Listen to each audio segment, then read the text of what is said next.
A trauma will manifest into a physical illness when it has these three components. Trauma has to be isolating, it has to be shocking, and it had to have been important to you. And the reason this is because trauma lives in our subconscious mind, which is also known as our primitive mind. And when those three things happen, it considers the event enough of a threat that the body now creates an adaptation for survival, and these adaptations are what we call illnesses and physical ailments. So something really hard can happen in our lives, but if we felt loved and supported through that, it's not going to manifest as a physical illness or an ailment.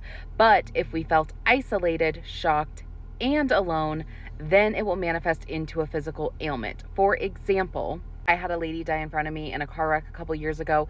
I already had a trauma team in place. So even though it was shocking, and yes, the event would have been considered important to me because I was driving, I was with my dogs, it was a place that I drive very frequently.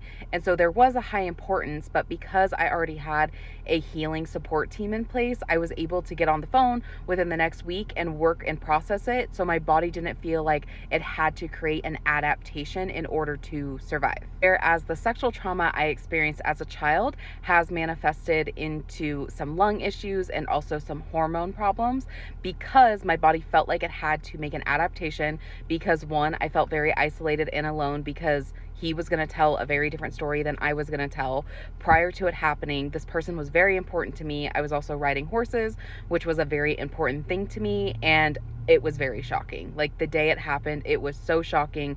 I went into a state of freeze for a couple of hours, actually probably for the following day and even the following weeks. But the first few hours, I went into a complete state of freeze. So my body felt like it needed to create adaptations in order for me to survive because it had all three of those components. So that is the reason that a trauma will manifest as a physical ailment or an illness and others do not.